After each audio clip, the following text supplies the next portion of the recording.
ಗೊತ್ತಿಲ್ವಾ? ಅವಳು ಯಾವುದೋ ವಿದೇಶಕ್ಕೆ ಹೋಗ್ತೀನಿ ಅಂತ ಹೇಳಿದ್ಲಲ್ವಾ? ಇದ್ದಕ್ಕಿದ್ದಾಗ ಇಲ್ಲೇ ಬಂದು. ಅದೇ ನನಗೂ ಅರ್ಥ ಆಗ್ತಾ ಇಲ್ಲ.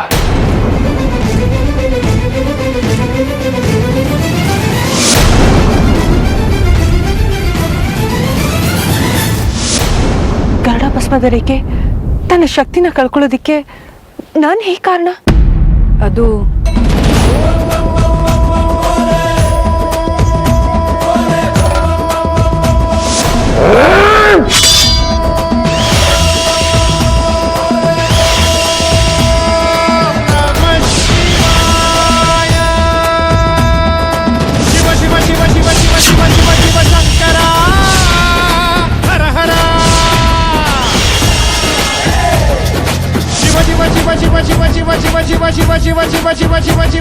ಶಿವ ಶಂಕರ ಹರ ಹರ.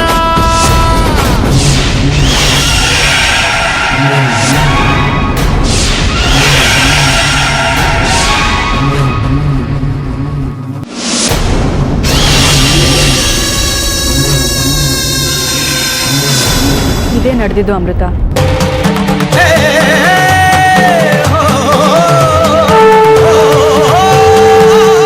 ಈಗ ಆ ಭಸ್ಮದ ಗೆರೆಗೆ ಯಾವ ಶಕ್ತಿನೂ ಇಲ್ಲ. ನೀನು ಸುಲಭವಾಗಿ ಅದನ್ನು ದಾಟ್ಬೋದು.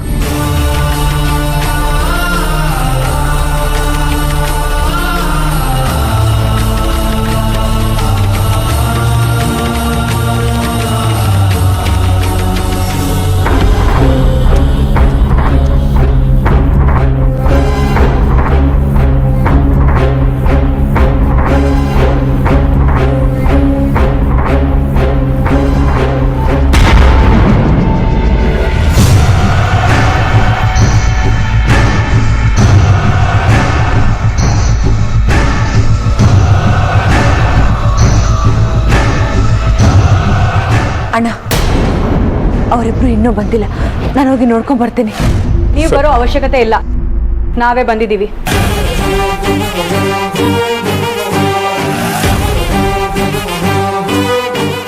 ಏನು ಇಲ್ಲಿಂದ ಹೇಗೆ ತಪ್ಪಿಸ್ಕೊಳ್ಳೋದು ಅಂತ ಮಾತಾಡ್ಕೊಂಡು ಬಂದ್ರ? ನೀವು ಮತ್ತೆ ಅದನ್ನೇ ಹೇಳ್ತಿದ್ದೀರಲ್ಲ. ನಿನ್ನ ಮಾತಿಗೆ ಬೆಲೆ ಕೊಟ್ಟು ಇವ್ರನ್ನ ಗರುಡ ಭಸ್ಮದ ರೇಖೆನ ದಾಟೋಕೆ ಒಪ್ಪಿಗೆ ಕೊಟ್ಟಿದ್ದೀನಿ. ಇವರು ದಾಟ್ಲಿಲ್ಲ ಅಂದ್ರೆ ಶತ್ರುಘ್ನ, ಈಗ ಅದೆಲ್ಲ ಬೇಡ. ಒಂದು ವೇಳೆ ಅವರು ಆ ಭಸ್ಮದ ಗೆರೆಯನ್ನು ದಾಟೋದಕ್ಕಾಗಲಿಲ್ಲ ಅಂತಾದರೆ ನೀನು ಕೊಡೋ ಶಿಕ್ಷೆಯನ್ನು ಸಂತೋಷವಾಗಿ ಅನುಭವಿಸೋದಕ್ಕೆ ಅವರು ಸಿದ್ಧವಾಗಿದ್ದಾರೆ.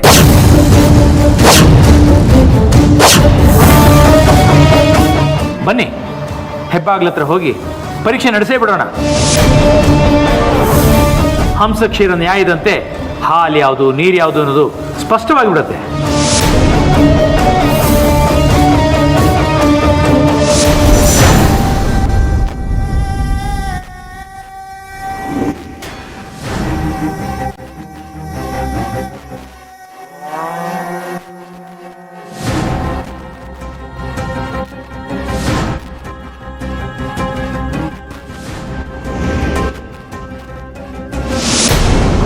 ಮತ್ತ್ಯಾಕಿನ್ನು ಇಲ್ಲೇ ನಿಂತ್ಕೊಂಡು ಮೀನಮೇಷ ಎಣಿಸ್ತಾ ಇದ್ದೀರಾ? ನಡೀರಿ ಹೆಬ್ಬಾಗ್ಲ ಹತ್ರ.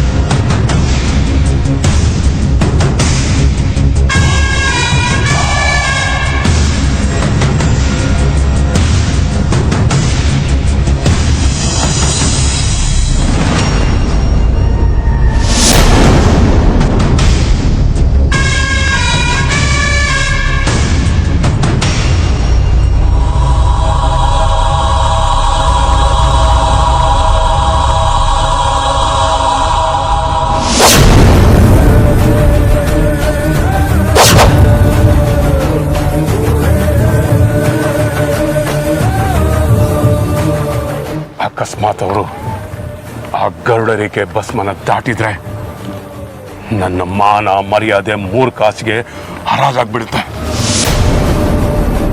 ವಿಷ್ಣುಪುರದಲ್ಲಿ ರಾಜಗಾಂಭೀರ್ಯವಾಗಿ ತಲೆ ಎತ್ತಿ ಓಡಾಡ್ತಾ ಇದ್ದ ನಾನು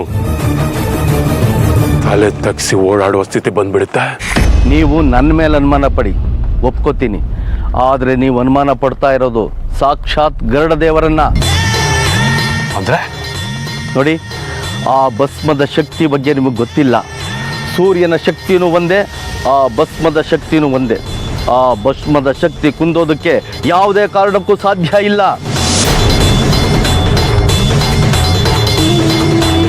ಹಾಗೆ ಈ ನಾಗಗಳು ಭಸ್ಮದ ಗೆರೆಯನ್ನ ದಾಟೋದಕ್ಕೆ ಸಾಧ್ಯನೇ ಇಲ್ಲ. ನೀವು ಧೈರ್ಯವಾಗಿರಿ. ನಿಮ್ಮ ಭರವಸೆಯಿಂದ ನನಗೆ ಸ್ವಲ್ಪ ಸಮಾಧಾನ ಆಗ್ತಾ ಇದೆ.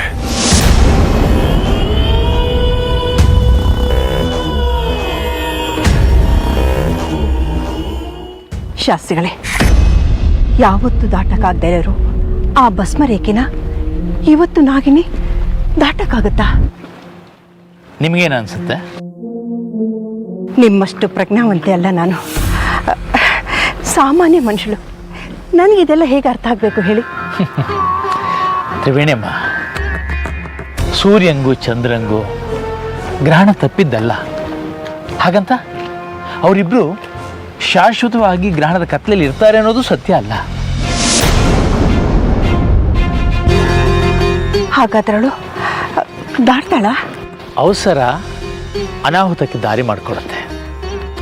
ಹಾಗೆ ನಿಮ್ಮ ಎಲ್ಲ ಪ್ರಶ್ನೆಗಳಿಗೂ ಒಂದೇ ಸಾರಿ ಉತ್ತರ ಸಿಗೋಕ್ಕೂ ಸಾಧ್ಯ ಇಲ್ಲ.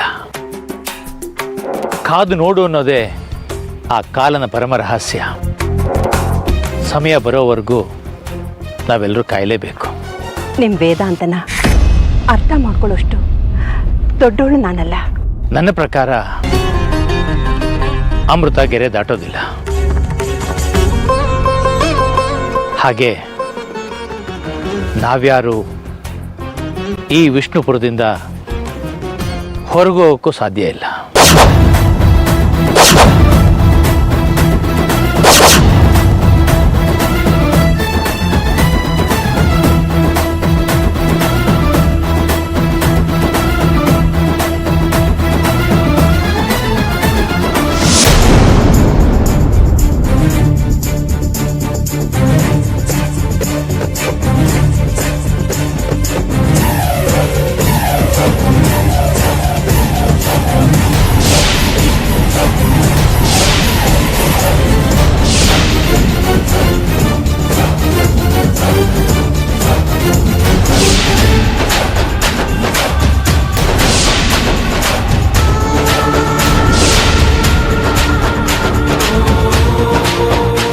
ಏಯ್ ನಾಗಿಣಿ,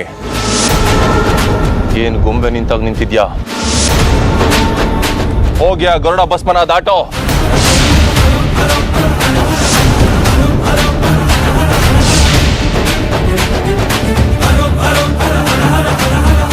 ಯಾಕೆ ಆತಂಕ, ಯಾಕೆ ಭಯ? ನೀವಿಬ್ರು ನಾಗಗಳಲ್ಲ ತಾನೆ? ಹಾಗಾದ್ರೆ ಭಸ್ಮದ ಗೆರೆನ ದಾಟೋಕೆ ಹಿಂದೆ ಮುಂದೆ ಯಾಕೆ ನೋಡ್ತೀರಾ? ಅಮೃತ, ಹೋಗಮ್ಮ.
ಮಂದಾಗಿಣಿ, ನಿನ್ನನ್ನು ಇನ್ನು ಹೋಮಕ್ಕೆ ಪೂರ್ಣಾಹುತಿ ಕೊಡುವುದು ಶತಸಿದ್ಧ. ಇದನ್ನ ಯಾರು ತಡೆಯೋದಕ್ಕೆ ಸಾಧ್ಯ ಇಲ್ಲ. ನಿಮ್ಮಿಬ್ಬರ ಸಮಾಧಿ ಇದೇ ವಿಷ್ಣುಪುರದಲ್ಲೇ ಆಗತ್ತೆ. ಸಿದ್ಧವಾಗಿ.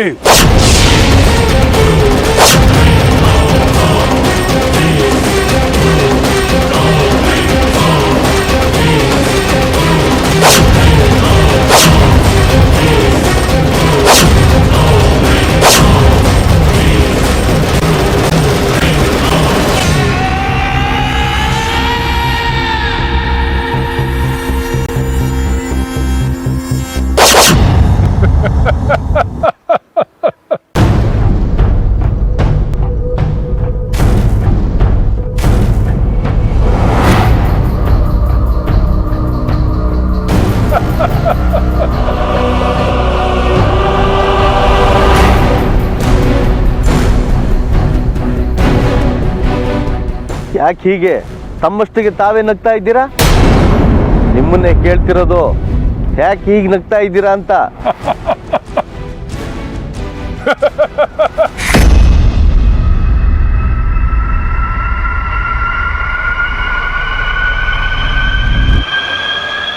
ಯಾವ ಲೋಕದಲ್ಲಿದ್ದೀರಾ? ಯಾಕೊಬ್ರೇ ನಗ್ತಿದ್ದೀರಾ? ಅಂದ್ರೆ ನಾನಿಷ್ಟೊತ್ತು ನೋಡಿದ್ದು ಕನ್ಸ? ಏನು ಕನಸು ಕಂಡ್ರಾ?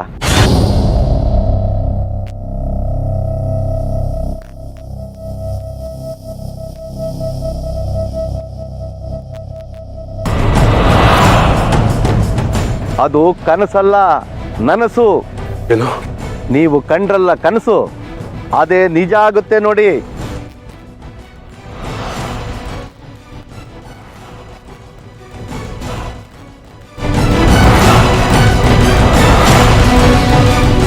ಶಾಸ್ತ್ರಿಗಳೇ, ಯಾಕೆ ಇನ್ನೂ ನಿಂತಿದ್ದಾರೆ? ಹೋಗಿ ಆ ಭಸ್ಮದ ರೇಖೆನ ದಾಟೋಕ್ ಹೇಳಿ.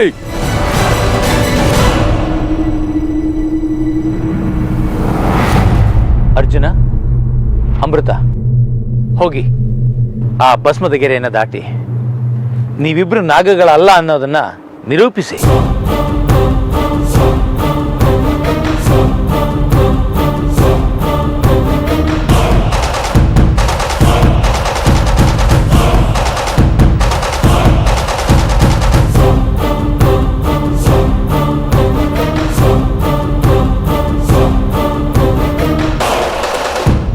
ಅಮೃತವ್ರೆ, ಯಾಕೆ ಅಲ್ಲೇ ನಿಂತಿದ್ದೀರಾ?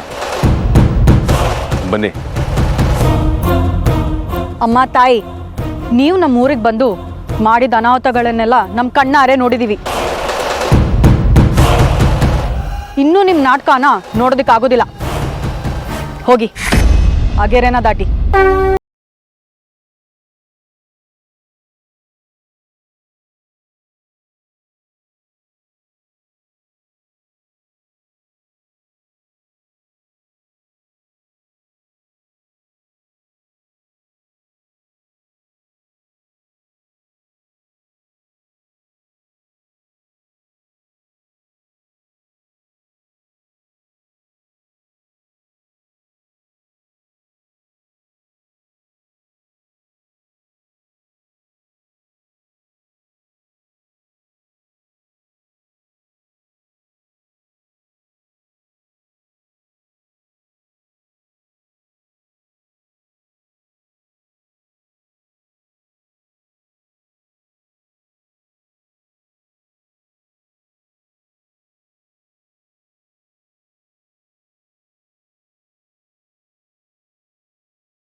ಅರ್ಶಿನ ಕುಂಕುಮ ಹೀಗೆ ಒಂದಾಗಿ ಸೇರಿದ್ರೆ ಶುಭ ಶಕುನ ಅಂತ ಹೇಳ್ತಾರೆ. ಅದು ಅಲ್ಲದೆ ಬೆಳಗ್ಗೆಯಿಂದ ನನ್ನ ಎಡಗಣ್ಣು ಹಾರ್ತಾ ಇದೆ. ಇದೆಲ್ಲ ನೋಡ್ತಾ ಇದ್ರೆ ಏನೋ ಒಳ್ಳೇದಾಗೇ ಆಗತ್ತೆ ಅಂತ ನನ್ನ ಒಳ ಮನಸ್ಸು ಹೇಳ್ತಾ ಇದೆ.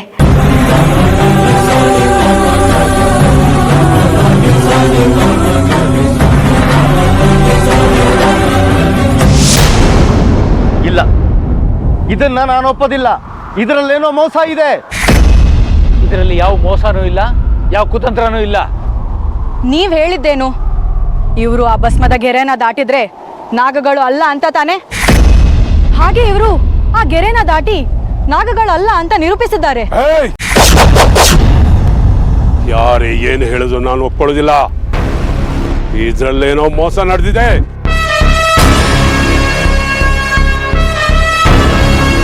ಇದನ್ನ ನೀವು ಒಪ್ಕೊಳ್ಳೋದಿಲ್ಲ ಅಂದಮೇಲೆ ನಿಮಗೆ ಗರುಡ ದೇವರ ಮೇಲೆ, ಗರುಡ ಭಸ್ಮದ ಮೇಲೆ ನಂಬಿಕೆ ಇಲ್ಲ ಅಂತಾಯ್ತು.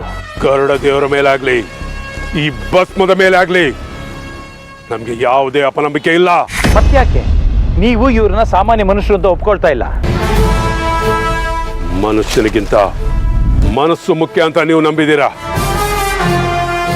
ಅದೇ ಮನಸ್ಸು ಹೇಳ್ತಾ ಇದೆ ಇಲ್ಲಿ ಏನೋ ಮೋಸ ನಡೆದಿದೆ ಅಂತ.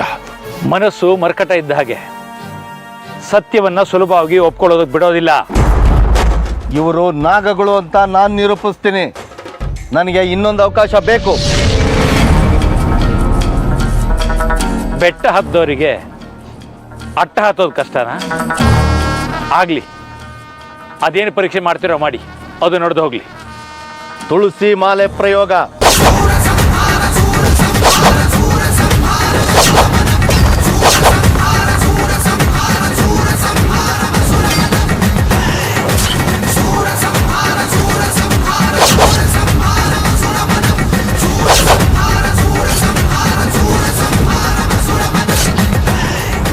ಏನು?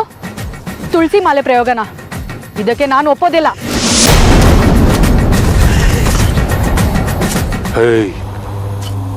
ಎಲ್ಲಿಂದ ಬಂದಿರುವ ಆ ನಾಗಗಳೇ ಸುಮ್ಮನಿದ್ದಾವೆ. ನಮ್ಮೂರ್ನವಳಂತ ಹೇಳುವ ನಿನ್ನ ಆರ್ಭಟನೆ ಜಾಸ್ತಿ ಆಗ್ತಾ ಇದೆ. ಯಾಕೋ ನನಗೆ ನಿನ್ನ ಮೇಲೆ ಅನುಮಾನ ಬರ್ತಾ ಇದೆ. ಹೌದು, ನೀವು ಹೇಳ್ತಾ ಇರೋದು 100ಕ್ಕೆ 100 ಸತ್ಯ.